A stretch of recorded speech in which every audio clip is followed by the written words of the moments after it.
You're listening to the AZ Wildcats podcast brought to you by DraftKings. Great deal going on. You throw down $5 on an NFL game for new customers only. And guess what? If your team wins, you get $200 in free plays. Make it happen. All right. Now, joined by a man who I think you can easily make the case is the best pound-for-pound football player in U of A school history, Mr. Brandon Sanders. Hello, Coach. How you doing?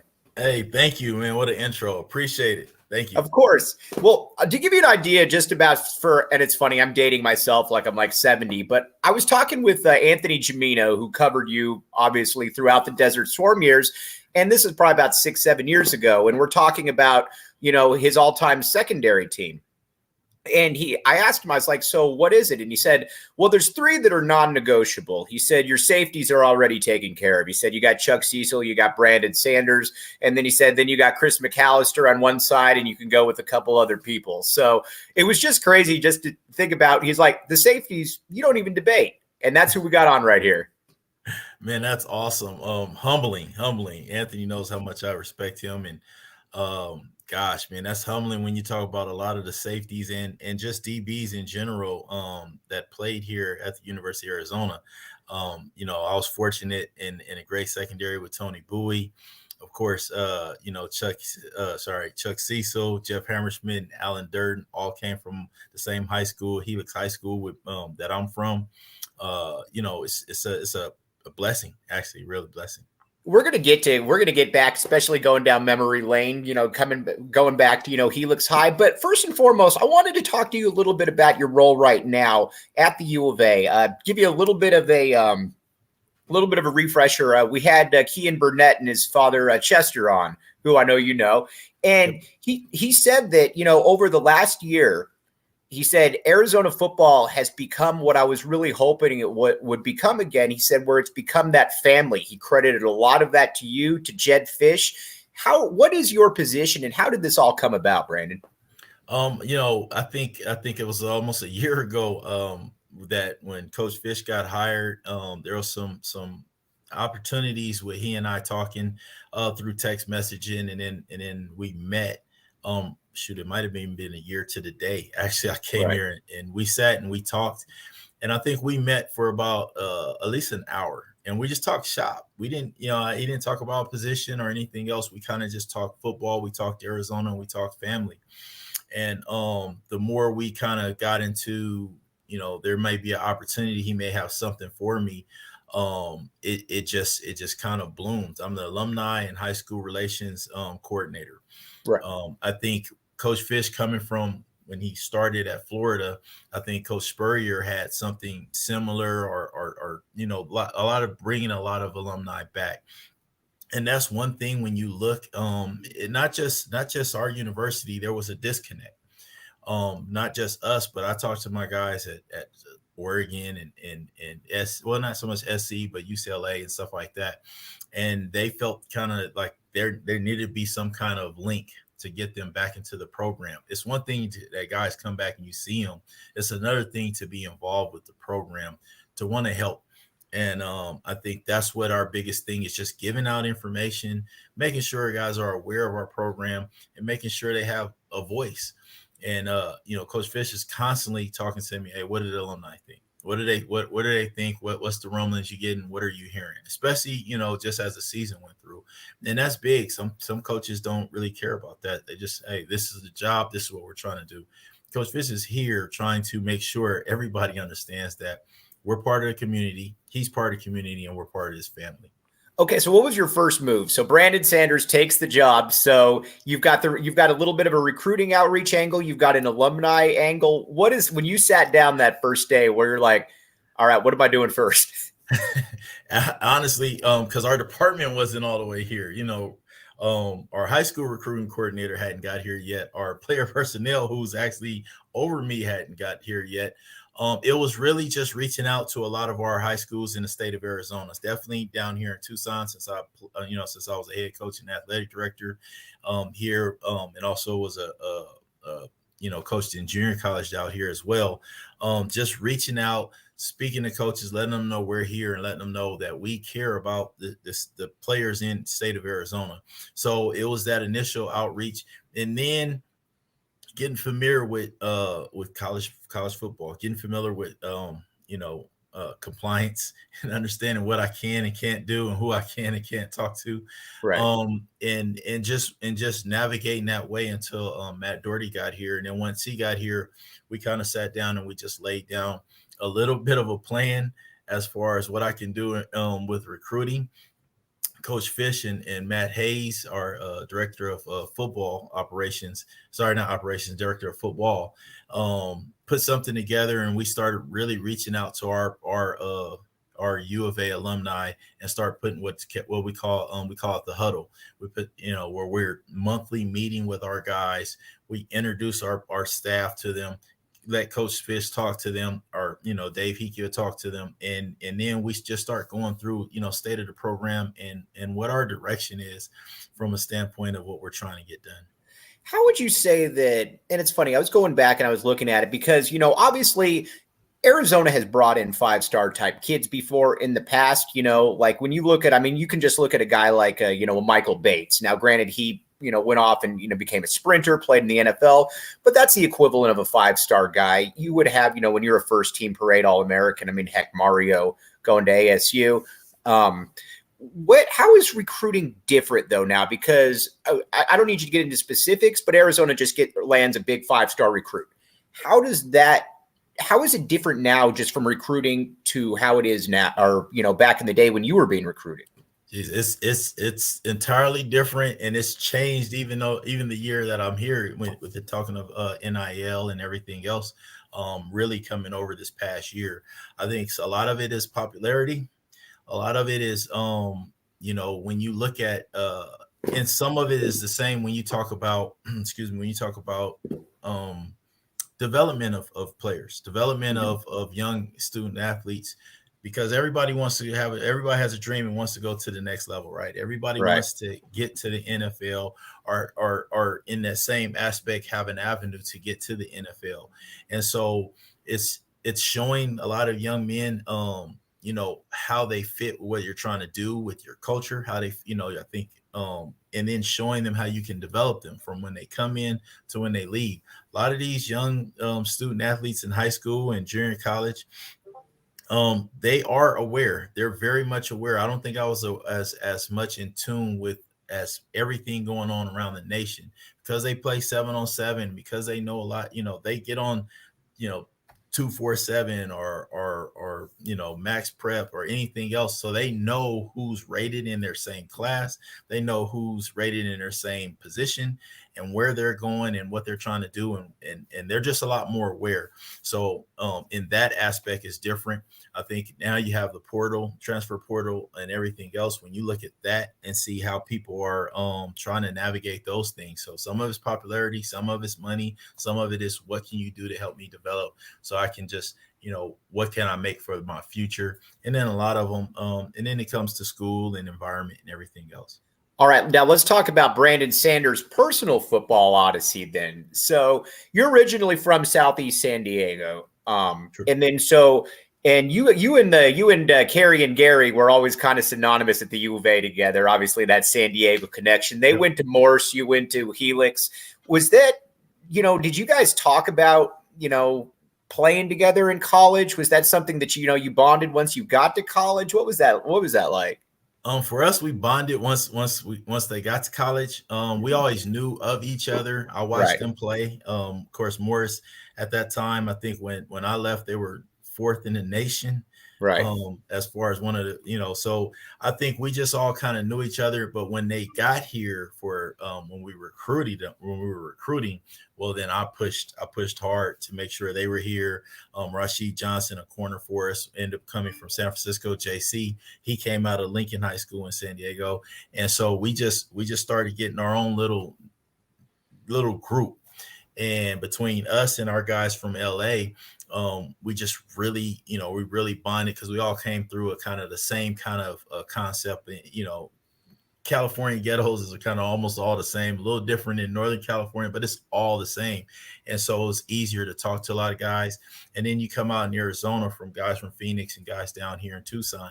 I think we all kind of just under Coach Tomey with the bridge of family. His biggest thing is you don't have to like everybody, or I shouldn't say you don't have to double date with everybody, but you do have to like everybody, right? Right. So that's kind of how we got it. So you're kind of the epitome of the Tomey recruit made good. Now, because you look at it and you look at, the Desert Swarm teams, Rob Waldrop, not a huge level recruit. I mean, again, a good, but a regional type guy, a Teddy Bruschi, much the same way. Tell us about then you're getting recruited. You're coming out of Helix and you're probably 5'8", 170, 165 at the time. How much did you weigh? I'm a 5'10" ish, okay. 5'10" ish, and probably about 168 pounds, 170 pounds. All right. So what is Dick Tomey walks into your living room or is recruiting you? What is his message to Brandon Sanders? What does he think about your game? What does he think about you going forward? Well, they had already got me because I always talk. Jeff Hammersmith was already playing here. I'm Jeff Hammersmith's first recruit. Let everybody understand that because he saw me as a sophomore, and he just said, "Hey, you're coming to Arizona." I didn't know where Arizona was. He hadn't even thought about college. He's like, "You're coming to Arizona. You're going to be the next great safety coming out of Helix to Arizona." I was like, "Okay." For me, it was a little bit different because. I think the story behind my recruiting is a little bit, there's some misconceptions. That's why we got you on. Well, everybody says, I was an under-recruited high school player. Mm-hmm. As a safety, I would say, yes, I didn't have as many offers as a safety. I had a bunch of offers to be a corner. So a lot of my offers, because I was only 5'10", because I was only 170 pounds, a lot of those offers, I had offers to Colorado at the time, UCLA, Oregon, you name it on the West Coast, I pretty much had an offer too, but they all were specific to you're going to play corner. If you're trying to come in and play safety, there is no offer. So when I got to Arizona, there was a handful of guys that were willing to let me play wherever I wanted to, or at least give me the opportunity. I talked to Coach Akina, who's at Stanford right now, one of the great, defensive back coaches of all time. Right. And he, he watched film when I got up here and he said, "Okay, what do you want to do? I know people are recruiting you as a corner, safety. We're doing both, safety, corner. What do you want?" And I told him, I just want an opportunity to play safety. If it doesn't work, I get it. I understand I'm small. I understand people I'm a hitter. I said, I just want an opportunity. And Coach Akina said, me and Coach Tomey have talked. We believe that's what we want to recruit you as. And if it doesn't work, we can always make you move you to corner, but we want to start you here. And that was like Christmas bells to me. Right. Once that came, I was like, oh, I'm in. I'm here. I'm done. And it's funny. A lot of other schools stopped recruiting me before I even took my trip out here. Like Oregon, I talked to their coaching staff because a lot of their coaching staff end up going to St. Louis, the Rams with Coach Brooks. And I was like, hey, you guys were recruiting me. I didn't even get a trip. What happened? And they're like, everybody heard you were going to Arizona, man. We didn't have time to waste. We couldn't mess around. I just said, oh, that's funny. So everybody kind of already knew I was kind of coming to Arizona. It wasn't a foregone conclusion, but it was pretty close. Now you're once you get to the U of A, and we'll get to the Desert Swarm there in just a second, and we got some highlights that we're going to be throwing out here as well. But a story that Anthony also told me as well, probably about 10 years ago, that he said a lot of people don't know about. you guys are playing the University of Miami, and field goal kicker turns out to be maybe the best kicker in school history down the road, misses a kick, wins the game. Everybody's in the locker room. And again, you didn't put this out there. Another person put this out there. So you're not flossing this at all, but just go ahead. Tell us what happened there, because if you don't, I'm going to tell what I heard. So go ahead. Well, what happened was, so we lost the game at Miami, 50 some odd win streak. And of course we're down and everybody's upset, and we could have won the game if we just make that kick, right? And so we're in the shower, and I'm in the shower at least, and I hear, and Steve might say it a little different, but I know for sure what I heard. And so I look, and he's basically in a corner in the shower by himself, and he's crying. And it, because he missed, and guys are just walking past him. And, some guys are of course upset, it's kicker fault and everything else. And I understand I was only about maybe at that time 173 pounds because I'd only been here for a year. But I kind of got upset, and I was like, look, everybody needs to come in here. We got a man down, and everybody needs to come in, and you need to touch our kicker up. And I don't care if you feel like, he was the reason we lost or whatever. It's like, you're going to touch him up. You're going to tell him you love him. And we're going to go through this as a team, because it's not just one guy, it's all of us. And I need everybody to do it. And some guys probably didn't want to, but again, I had twins with me and everything else. And they kind of know when I'm gun ho about something, like, we'll fight in this locker room. If that's the case, right. If you don't want to do it, it's going to be, it'll be some, what do you call it? It'll be some furniture moving. Right. It'll be some furniture moving. And I think all the coaches were shocked, because I'm standing with just a towel on like a little step or something. I was standing on something, and I'm just yelling at everybody, you need to get in here right now. You need to do this right. And so, and we did. And then I said, and that's when I think one of Coach Tomey's coach, I said, man, after this, we can beat anyone. Not there's no one I don't think we can beat. And I still remember saying when we broke, because we always break to say, beat the next team, who was the Bruins. And I still remember saying, man, I feel sorry for UCLA. Well, I feel sorry for UCLA. That's what I remember most. Well, let's talk about a team then about 3 years later that you were going to feel sorry for. Well, you probably didn't, but that same Miami team then. Arizona, this is the apex win of Arizona football. You can argue 94, 98. I'm sure you'll take 94 on that one. But the win of the U of A program is that beatdown of the Miami Hurricanes in that Fiesta Bowl, 29-0. This is kind of the apex of the Desert Swarm era. What are your emotions going into that game? And did you guys know, and be honest, did you guys know, the butt kicking that you were about to dispense to the Miami Hurricanes? I don't know if we thought 29-0, but I knew we were going to beat them. I knew we were going to beat them pretty handily. And I still remember telling my brother, I was like, we're throwing the football out in front of the house in December. And I was like, man, we're going to kill Miami. And, he and I were both big Miami fans from the 80s. Yeah. And he's like, no way, man, you're not going to kill him. I said, look, we've seen them for 2 years now. And they barely scored the 8 points that they got, that they beat us the year before. They barely got that. I don't see how they're going to score. And our offense is better. They're better now.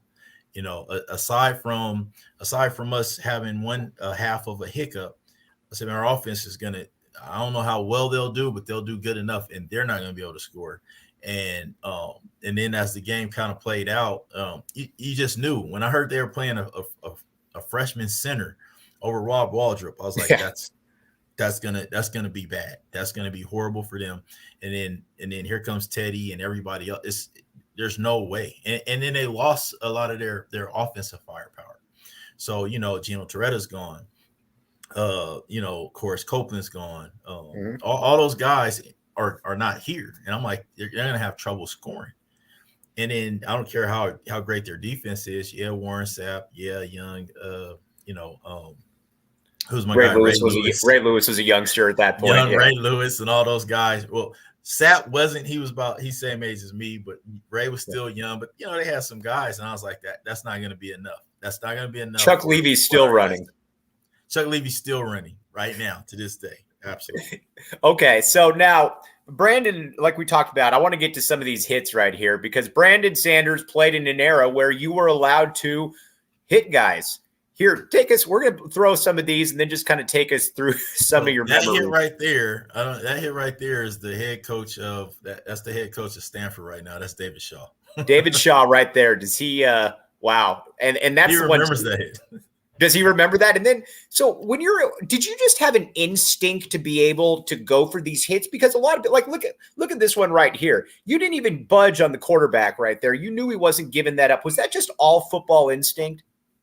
Some instinct and some, definitely I had a lot of instinct, but there's something as far as staying within the structure of what our defense is. And so what our defense is and what we try to do. So you know what they always call in basketball, hero ball and stuff like that. Right. I think when you understand defenses, like, I was kind of a heady guy, but then not only that, understanding where you need to be in certain situations, then yes, I had a knack for hitting.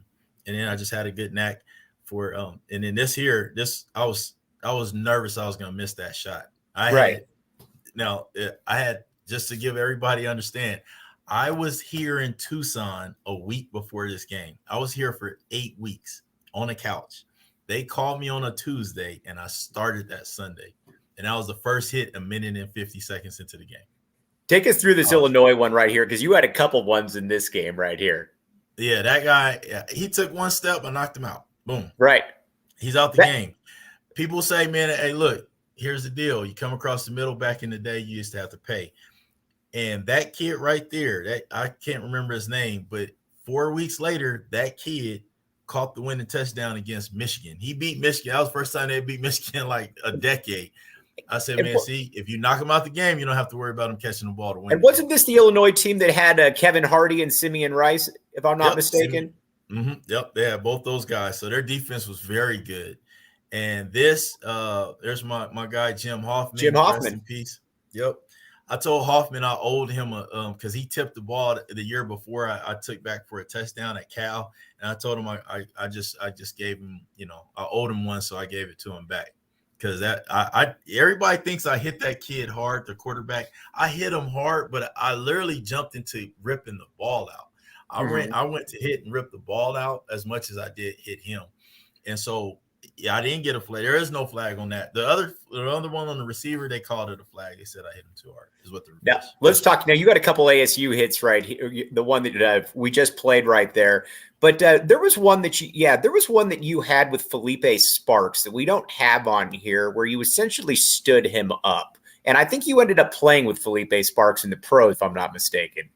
I don't remember when I stood him up, but no, it probably wasn't because I didn't play his last year, but it was probably somebody like that. I can't think of which one it is. Maybe it might have been somebody else then. But Philippe, definitely one of the best guys I could play with. If I could ever say something good about a scum devil, it would be him, because he kind of looked out for me as we were roommates in camp.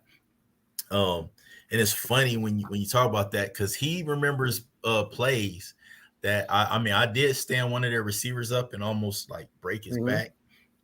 And we're in a room one night just talking. He's like, man, you hit one of our receivers one year. That was the story. That's right. And he was like, Brandon, I thought you killed him. Right. And he was already in New York at that time. And I said, man, you remember that? Because it had to be at least 4 years. It was like my freshman year.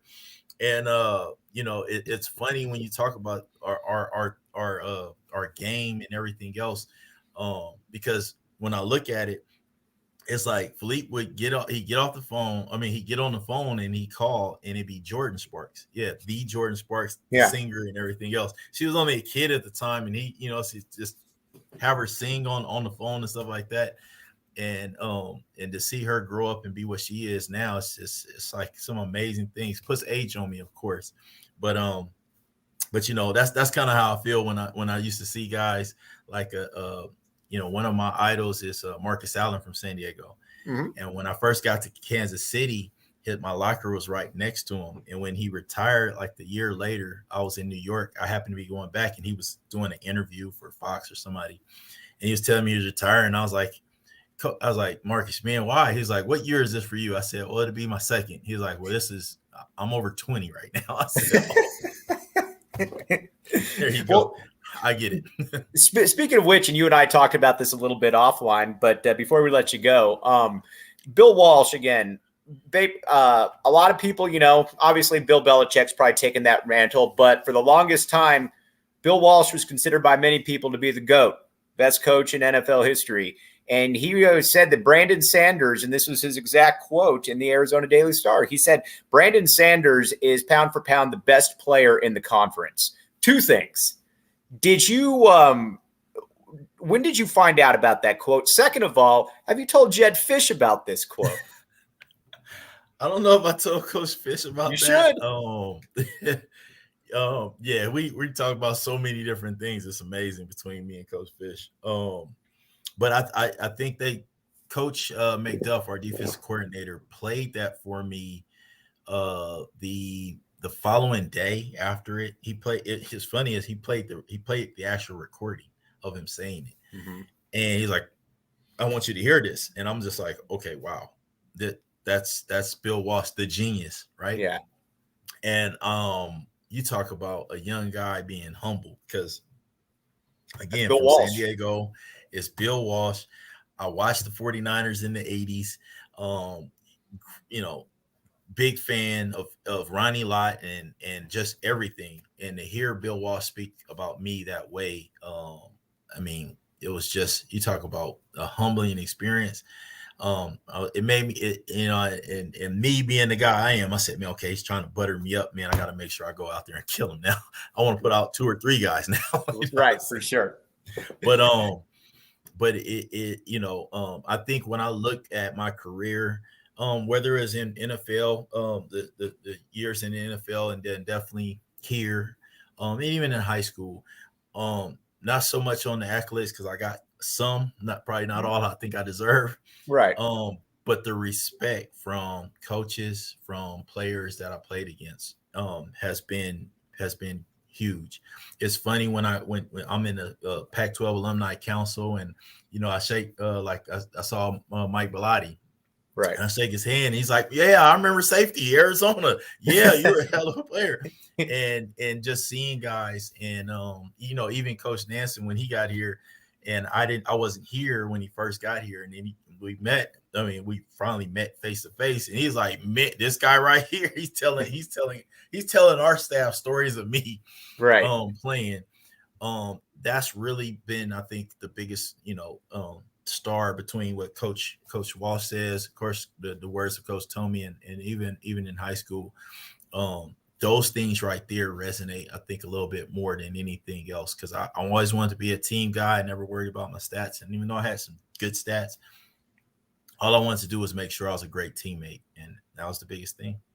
All right, Brandon, can we get a back the A from you before we bounce? Oh, what? Back to A? Back the A. We're gonna get that. We're getting that motto going right there, man. Put it in. Yeah, put it in right there. Brandon Sanders, the boisterous, one of the captains of the Desert Swarm. Back that A. Yeah, definitely. You can get that from me anytime. This is Brandon Sanders, University of Arizona Wildcat Desert Swarm. Back the A. My man. Like I said, it's not often you get to interview somebody that. Like I said, growing up, you and Chris McAllister were my 2 favorite players. So again, it's been a privilege, my man, and we'd love to have you back on again soon. Thank you. Anytime I can be on, let me know. I'm always here. And our staff, Coach, like I said, Coach Fish gives me a lot of freedom. This job is right. I told him, he had what he wrote down, what I would do, and then there's the actual job, which is right. Not. It's like, here's what was written down, and then here's everything that I'm doing, which I love, because I'm all over the place. It's a great avenue. Great thing. Okay. Brandon, we'll have you on again soon, my man. I appreciate you, bro. Hey, Happy New Year. Happy holiday. Okay, we'll talk to you soon. That's Brandon Sanders. And again, that was awesome. I generally don't say this, but I don't want to forget, Jacob, that 28-minute mark right there. We should definitely get that, because that was fantastic. Listen, and we're going to get, obviously, brought to you by the DraftKings Sportsbook app, code word PHNX. You throw down $5 for a new customer on an NFL game, and guess what? You get $200 in free plays if that team you bet on wins. Here's the idea. Go on there, bet on a team that you think is going to win, and you can pretty much take it from there. Eligibility restrictions do apply, 21 and up. Arizona only. If you got a gambling issue, call 1-800-NEXT-STEP. They'll get you all taken care of. Again, DraftKings Sportsbook app, code word PHNX. You got a lot of sports going on right now. You got the NFL, you got the NBA, you've got college, you got college athletics. This is the time to be part of the PHNX family. And this is also the time to get a membership there. Go PHNX, because here's the deal. If you get a membership, you get one of those really cool Back the A t-shirts that we just threw out there. These things they're going fast. And you know what? It's becoming a way of life. I've got one. My parents ordered one already. I know a few friends. I even know a competitor that got one. Again, this is where you want to go. Get your membership, go PHNX, and you can back the A with a free t-shirt. You know, it said a lot that you really don't work a day in your life if you like what you're doing. And you know, this is always what I've wanted to do in my life, is being able to forge connections with people and be able to interview someone like Brandon Sanders. And he was a little modest, but if you lived the Desert Swarm era, you got guys like Teddy Bruschi, you got guys like Rob Waldrop. Chuck Levy became a high draft pick for the San Francisco 49ers. But Brandon Sanders was that guy. Brandon Sanders was the one who, he said 5'10", 170, that people just feared going across the middle. And it just didn't make a lot of sense at the time because, again, I'm in middle school, or shoot, I might not have even been that old. But my biggest thing is I love to look at the media guides when my parents would take me to the games.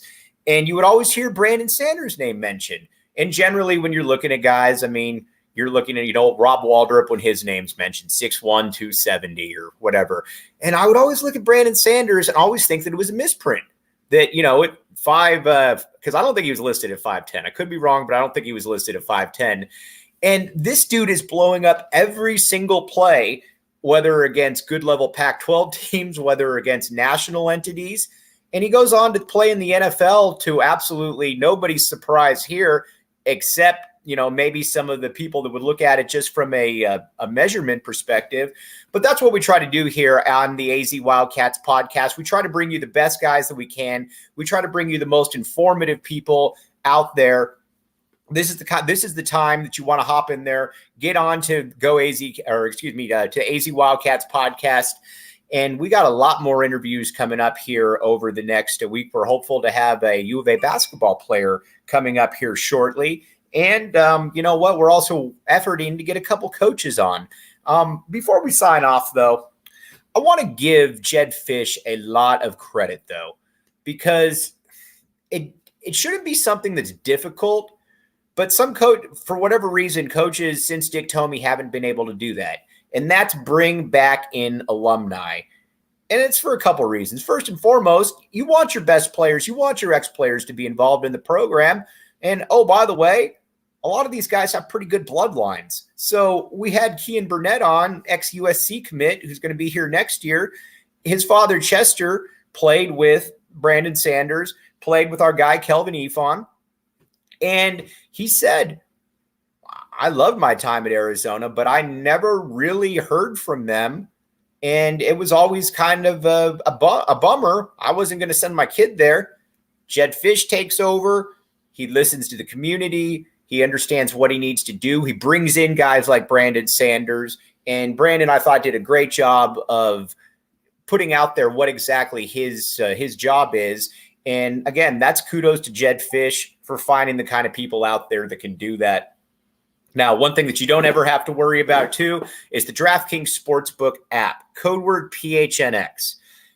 $5 down on an NFL game. And you know what? If your team, the team that you bet on wins, you get $200 in free plays. Now, I'm going to give you a little bit of a hint here. If you get that $200 in free plays, if ASU basketball decides to ever play again, you're going to want to bet against ASU basketball. They stink. They're not good. My guy, Jacob Franklin, in the background right there, who Jacob I adore, by the way, because I wouldn't be able to do any of this without Jacob. He is the man behind the scenes. And bet against ASU. That's the deal. Get that $200 from the DraftKings Sportsbook app, and you make that one happen, and we will you'll thank me later. But Arizona will play ASU at some point, so you're going to want to have that money to be able to throw out there. But again, can't thank Brandon Sanders enough. Can't thank the U of A football department enough. The U of A basketball department. Everybody out there has been fantastic. Baseball, softball, everybody. We've got some surprises coming on this week. Hopefully, like I said, hopefully a basketball player coming up here shortly. But for Jacob Franklin and my anti-ASU bets, DraftKings Sportsbook app. And again, check out PHNX Locker. You get they got all kinds of good stuff right there. You can get a decal for $4.99. You can get shirts for $29.99. Or, like I said, get that membership and you get one of those free Back the A shirts that you can rock with pride.